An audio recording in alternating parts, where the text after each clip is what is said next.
Lesson 33. How can I be sure I'm saved? Well, that's a good question. And there's an answer for that in a story that we read in Luke chapter 10. It's about a lawyer who comes to Jesus and asks him a question, not an honest one. He wants to test Jesus.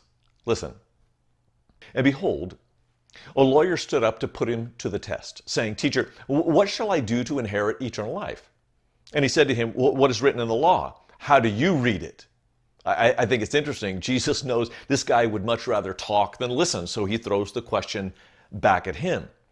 And the answer he gives is not just a good answer, it's the right answer. Later in Jesus' life, the week before he died, Jesus will be asked this question: what is the greatest commandment? He will give these same two commands.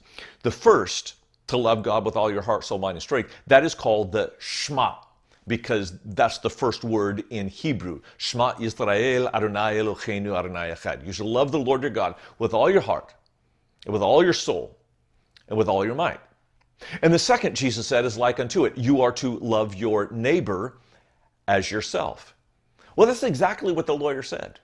And so Jesus simply says, well, do this and you'll have eternal life. Knowing that this guy's vertical relationship is not right. And that's why his horizontal relationship. So love God, that's like you and God. But to love your neighbor. And you cannot love God without loving your neighbor. Because those neighbors are God's children. And if you have kids, you know the quickest way to a parent's heart is by loving well their children. And so that's the rub with this guy. He says he loves God, but there's no evidence of it in the way he loves his neighbor. So wanting to justify himself, that was his idea. He asked Jesus, well, who is my neighbor? Now, in the Greek language, there are two different words that can be used for neighbor. One is this word plesios, which means near. The other is perioikos, which means around, so near and around. Which word do you think the lawyer used?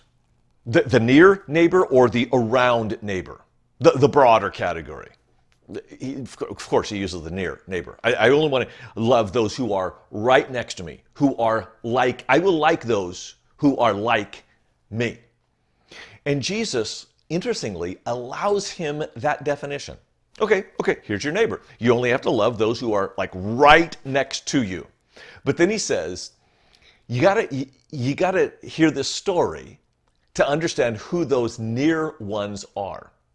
And he gives this parable, it's a very famous one, of the Good Samaritan.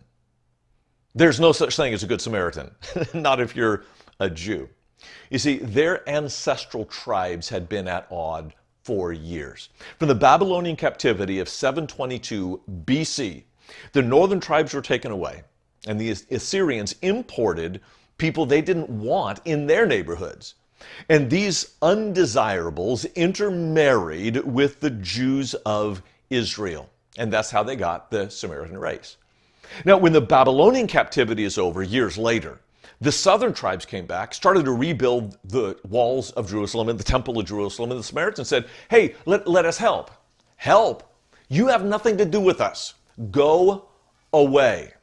They scorned the Samaritans. And there was bad blood ever since. In 128 BC, John Hyrcanus went up and destroyed the Samaritan temple on Mount Gerizim.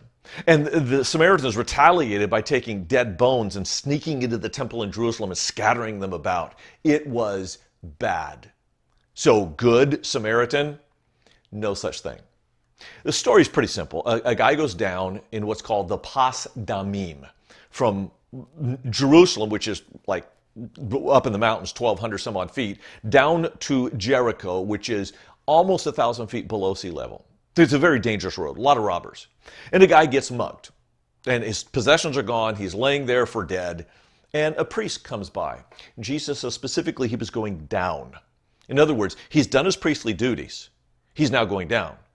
Priests are not allowed to touch a dead body and do the religious duties. So if he was going up, maybe he would have an excuse.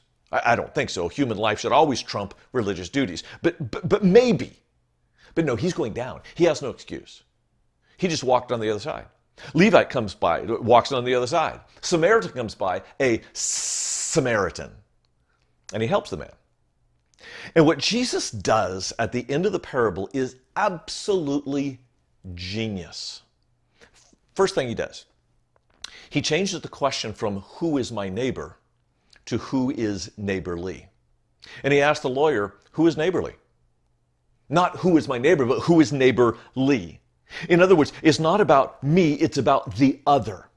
That's the starting point for loving your neighbor, which is the starting point for loving God. The second thing Jesus does, which is really brilliant, he allows the lawyer the limited word for neighbor. Okay, you want to say your neighbor's only those who are near, only those at arm's length? Fine. Only those at arm's length do you need to love, but you have to take your arms with you. And wherever you go, whoever you can touch, that person is your neighbor. You do that, and you will know that you have eternal life.